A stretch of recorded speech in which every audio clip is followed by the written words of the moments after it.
Assalamualaikum warahmatullahi wabarakatuh.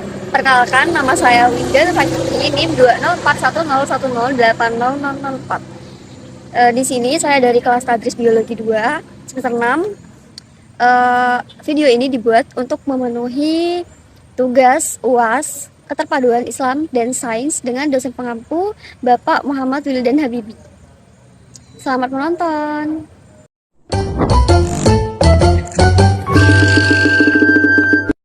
Assalamualaikum warahmatullahi wabarakatuh. Halo guys, dengan saya Winda Nurhakiki. Di sini saya akan menjelaskan materi seputar halal. Nah, halal itu adalah sebuah istilah dalam bahasa Arab yang berarti diperbolehkan atau sesuai dengan hukum. Nah, istilah ini sering digunakan untuk merujuk pada makanan dan minuman yang disiapkan dan dikonsumsi sesuai dengan prinsip-prinsip Islam yang tercantum dalam Al-Quran sebagai kitab suci agama Islam dan ajaran Nabi Muhammad SAW. Untuk selanjutnya, yaitu produk halal.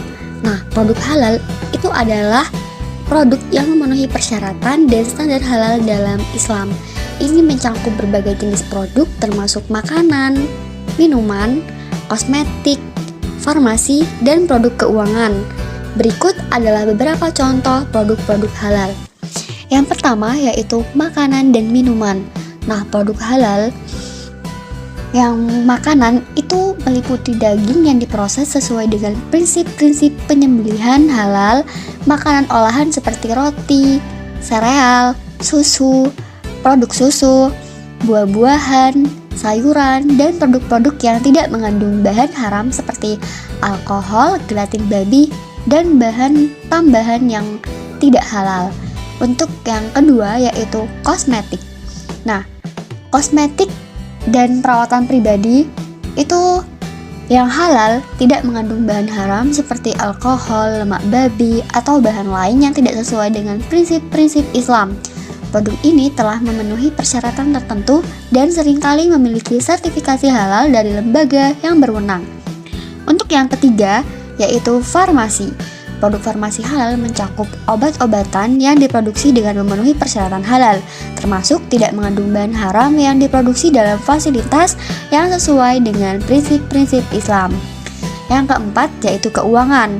Nah, produk keuangan halal meliputi layanan perbankan, asuransi, investasi, dan instrumen keuangan lainnya yang sesuai dengan prinsip-prinsip syariah Islam. Nah, bagaimana sih agar produk kita itu disebut dengan produk halal? Nah, untuk diakui produk tersebut halal, maka harus mempunyai sertifikat halal. Ada yang tahu tidak sertifikat halal itu apa? Nah, jadi sertifikat halal adalah dokumen resmi yang dikeluarkan oleh lembaga-lembaga sertifikasi yang memastikan bahwa suatu produk atau tempat usaha itu telah memenuhi syarat halal. Sertifikat ini menunjukkan bahwa produk atau tempat usaha tersebut telah melalui proses verifikasi dan inspeksi oleh lembaga yang berwenang, yang dapat berupa badan pemerintah, lembaga keagamaan, atau organisasi independen yang mengkhususkan diri dalam sertifikasi halal.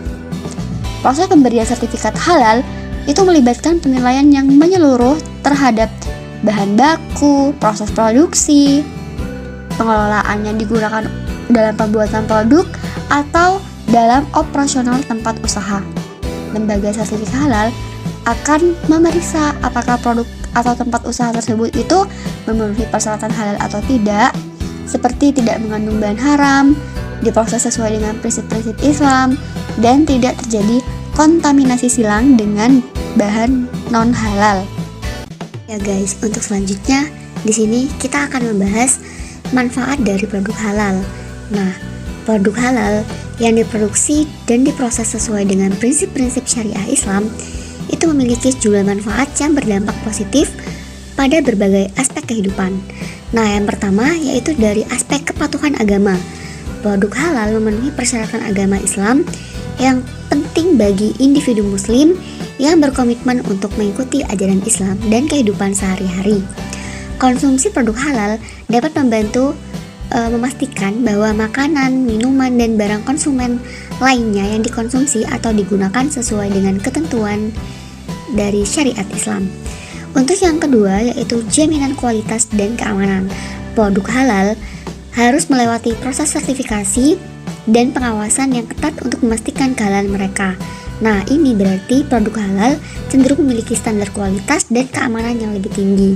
Bahan-bahan yang digunakan harus halal, bebas dari bahan yang haram, serta harus diproses dan diproduksi dengan memenuhi standar kebersihan dan keamanan yang ketat.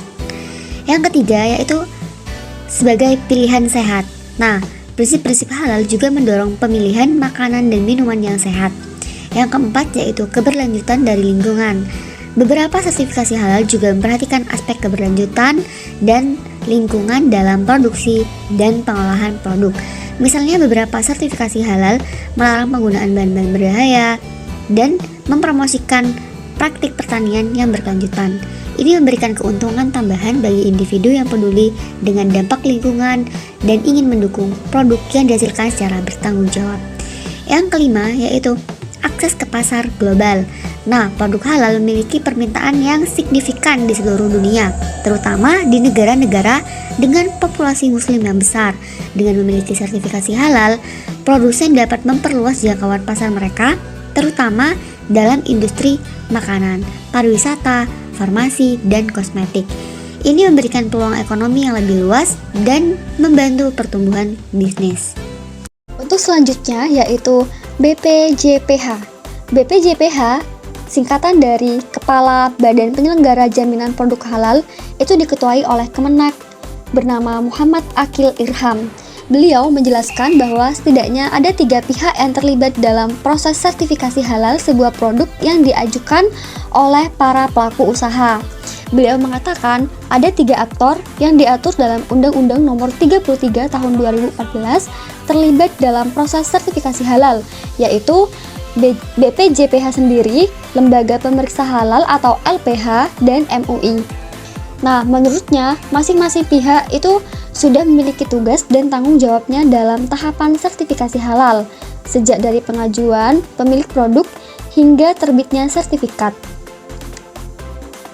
Sementara, Lembaga Pemeriksaan Halal atau LPH itu bertugas melakukan pemeriksaan atau pengujian kehalalan produk yang diajukan untuk sertifikasi halalnya. Pemeriksaan ini dilakukan oleh auditor halal yang dimiliki oleh LPH itu sendiri. Selanjutnya yaitu pihak ketiga itu yang berperan dalam proses sertifikasi halal, kata Akil Irham, adalah MUI. Nah, MUI itu berwenang menetapkan kehalalan produk melalui sidang fatwa halal. Ketetapan halal ini baik yang terkait dengan standar maupun kehalalan produk. Selanjutnya yaitu jenis layanan sertifikasi halal. Nah, jenis layanan sertifikasi halal itu terbagi menjadi 2, yaitu jalur reguler dan self-declare. Jalur reguler itu adalah jalur yang berbayar, sedangkan untuk jalur self-declare itu adalah jalur yang dibayar. Selanjutnya yaitu pendampingan PPH. Nah, pendampingan PPH itu dilakukan oleh organisasi kemasyarakatan Islam atau lembaga keagamaan Islam yang berbadan hukum atau pada perguruan tinggi. Nah, pendamping PPH itu dalam melakukan pendampingan organisasi kemasyarakatan Islam atau lembaga keagamaan Islam yang berbadan hukum atau perguruan tinggi tersebut itu menunjuk pendamping PPH. Pendamping PPH itu harus memenuhi persyaratan. Yang pertama, dia adalah warga negara Indonesia. Yang kedua yaitu beragama Islam. Yang ketiga, memiliki wawasan luas dan memahami syariat mengenai kehalalan produk. Dan yang terakhir yaitu memiliki sertifikat pelatihan pendampingan PPH. Pengalaman saya setelah mengikuti kunjungan produksi di tempat pembuatan bakpia oleh-oleh khas Jember, di sana saya memperoleh pemahaman yang lebih mendalam. Nah, kunjungan produksi produk halal itu dapat memberikan saya pemahaman yang lebih mendalam tentang prinsip-prinsip dan persyaratan halal. Di sana juga belajar tahapan proses yang harus memenuhi standar halal, metode pembuatan produk yang sesuai dengan syariat Islam, yang tidak ada kontaminasi silang dengan bahan-bahan non halal. Di sana juga saya melihat langkah-langkah praktis dalam produksi bia tersebut sehingga mendapat sertifikat halal. Nah, jadi di sana kita dapat melihat secara langsung bagaimana perusahaan atau pabrik tersebut itu mengelola produksi halal dari bahan-bahan yang dipilih yang sudah halal juga, sehingga mereka mendapatkan sertifikasi halal. Selanjutnya yaitu pesan dan kesan saya telah mengikuti perkuliahan selama 1 semester ini. Untuk pesan yaitu jangan hanya menjadi pendengar yang pasif dalam perkuliahan, berpartisipasilah secara aktif dengan aktif bertanya, berdiskusi, dan berbagi pendapat, sehingga akan membantu untuk memperdalam pemahaman materi. Untuk kesan yang saya dapatkan setelah 1 semester perkuliahan adalah pemahaman yang mendalam tentang topik yang sebelumnya asing bagi saya, khususnya pada materi halal. Nah, mata kuliah tersebut itu agak menantang tetapi sangat memuaskan karena saya berhasil menguasai konsep-konsep tentang materi halal. Apalagi pada materi halal kita tuh melakukan kunjungan produksi kepada pemilik usaha. Jadi itu sangat menyenangkan.